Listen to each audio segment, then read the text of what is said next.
Hi, good morning. Dr. Bob Flower and your Monday, May 21st Master Pattern Report.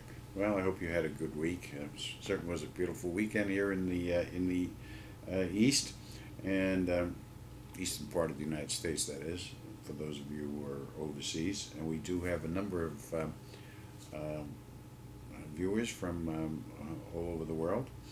Um, okay, so let's talk about our new charting system that we showed you last week on the natural number, phi, and pi, all combined into our one system. We had told you at that time that silver was going to break that $31 level, and that we're looking at the first move down to around in the $26 range, and then conceivably into the $23 range, um, uh, and that still holds. But that chart hit exactly on $27, and that's just about where it is. It has been today. It's rallying somewhat, but we do expect it to continue on down into that $26 range at first, and then down further from that.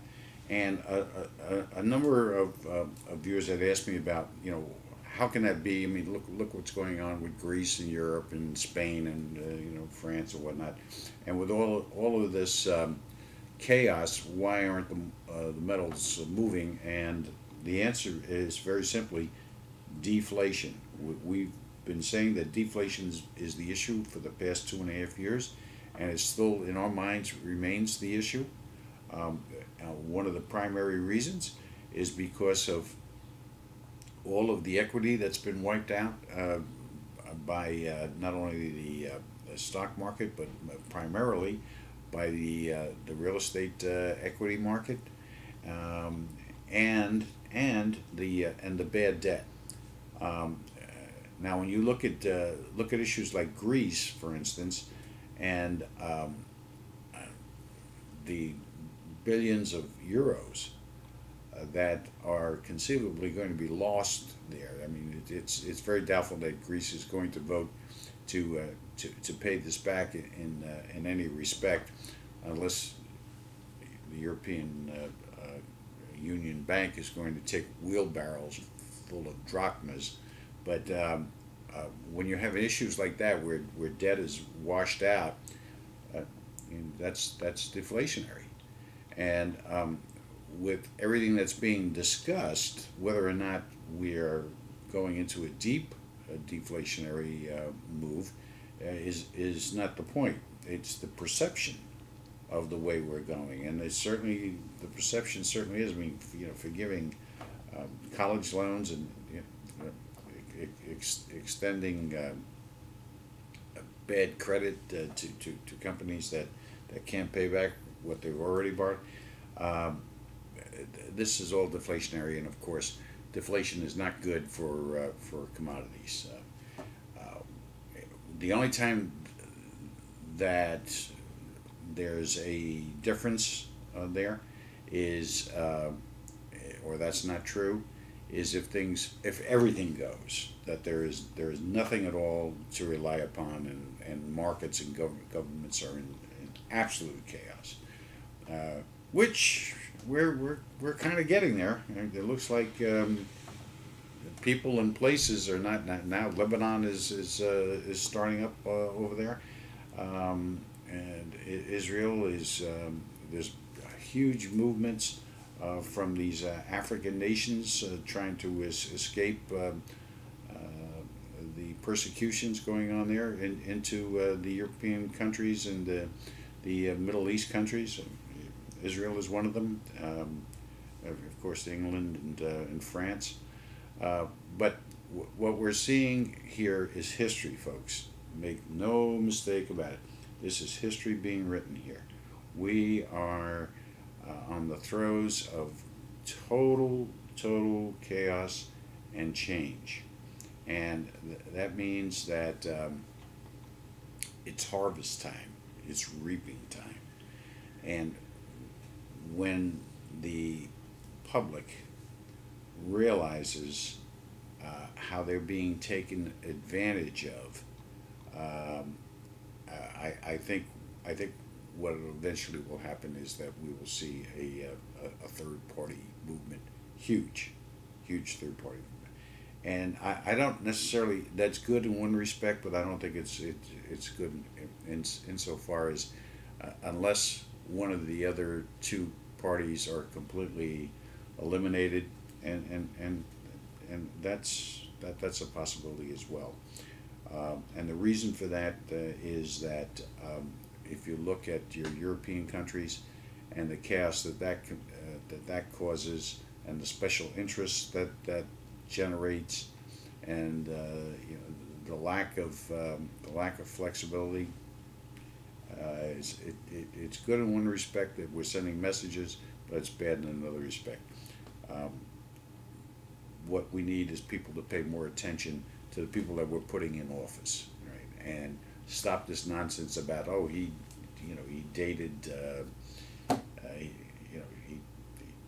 he dated 10 girls at once when he was 19 years old, or he got into a car crash, or he smoked pot, or he drank, or got drunk. You know, I mean, this has nothing to do with the way the character of the professional who needs to be in charge. Okay, and we need people that know what the hell they're doing in charge. I don't care whether it's your local city council or your governor or your president. And talking about the president, I got some interesting information over the weekend from some very good sources. Right. He's in deep doo-doo. He is in big trouble. There are indications that he is anywhere from 12 to 15 points behind. Real serious issue for our boy, and the incompetence factor is just becoming more and more overwhelming, as even Democrats are coming out and chastising and being overly critical of a lot of his moves and his philosophy, and they're very much afraid that they're going to get taken down with him, especially the senators, U.S. senators, and local type elections. Speaking of local type elections, I had the privilege of meeting Joe Carville, from supervisor from town of Rye, who is I believe he's the Republican conservative candidate, running against I think with Nita Lowy, and very smart gentleman, very professional, really on board, knows his stuff, and I think would be an outstanding credit. Wanted to hear all about the programs that we're professing. Wants to learn more about them. Very much interested. Trying to figure out some sort of a format for experimental application of these programs. Good idea, folks. Those of you in that area, it's part of Rockland, part of Westchester, and I think it's part of the Bronx as well. In any event, let's talk about these markets. Gold and silver down for sure. The market should rally here for a couple of days, but I think you're going to see it continue on down from here, and we are looking at a major move. I cannot tell you to what degree or for how long, but it does look like we're headed for some more trouble. We think that what's going to happen is you're going to see Spain towards the end of the summer. You're going to see a lot of European issues come up even more so than what they are now, beyond Greece. We're talking about Portugal, Italy, Spain, um, and Ireland. So, and you know, uh, keep in mind that this deflationary thing is very important. That means that cash is king. Credit is not easy to get, and the worst thing, sometimes the best thing to happen is that you're totally in debt, because then because then you've got nothing to lose, and everything to gain, actually, because of the potential forgiveness of all that debt. That's not the way we want to see our country go. It's not the way we want to see um, things occur with our neighbor. But we have said from the beginning that back in 2007, when we started this program, that one of the major factors in the decline of the American society is a breakdown in law and order, and that is from the top. That includes people like our Attorney General, who make up their own rules as they go along, or decide not to enforce laws. That's a breakdown in law and order, folks. Okay, so um, be mindful of that. Keep in mind that we have made predictions in the past that were absolutely outrageous at the time, and they turned out to be totally accurate. Back in '05 and '06, we were saying that you're going to see states and cities going into bankruptcy, and people said we were absolutely alarmists and nuts and out of our minds.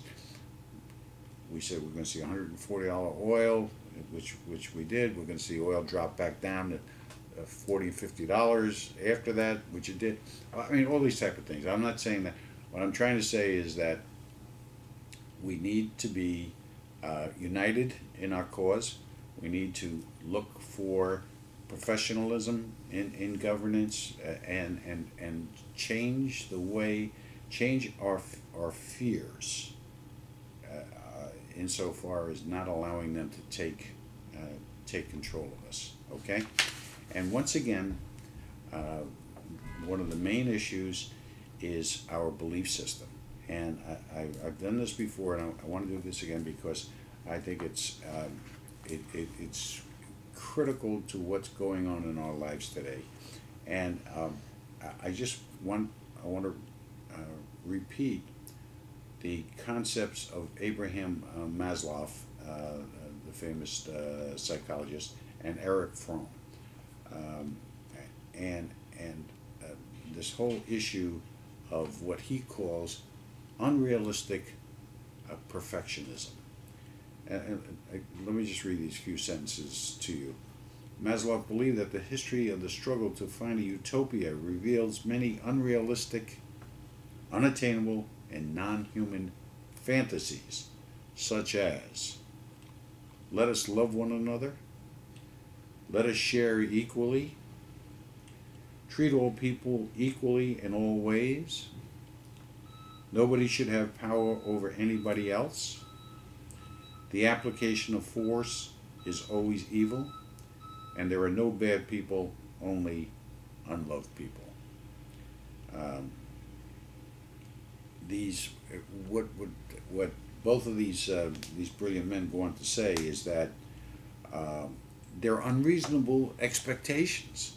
And God Almighty, how many times, how many things have to occur in your life and in other lives to understand this, and for the one story you may hear that where those applications and those concepts work, there's 100 or 500 of them where they don't.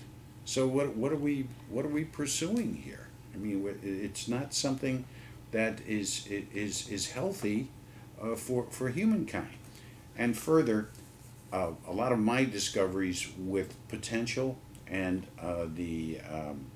what I now call the MI13 multiple intelligences, the 13 multiple intelligences which we all possess. You can't. you can't conceive of how much power your mind has, how much you can achieve if you train your mind and believe in what we're talking about, believe in what you want to do. It is entirely possible. We can accomplish things that are far, far beyond us. And what I would like to do is pretty soon I want to start having people on the show that have accomplished great things in their lives, average people, but they've been able to accomplish a lot in their lives because of their belief in these concepts. All right. Again, we're looking at oil taking a hit here. We're looking at the market, little rally, fall off. We're still looking at gold and silver, weak. We're looking at interest rates still falling. Waiting for the shoe to drop on that one, baby. And when that comes, then you're going to see weeping and gnashing for real. And a lot of good deals for those of you who are interested in these small little businesses. We have some good contacts. We have some little root businesses for sale that we're trying to help others get involved with. Give us a call. Keep us in mind. Check the chart on our website, and look at those three aspects to our master pattern process. And let's hear from you. Have a good week. It's wonderful.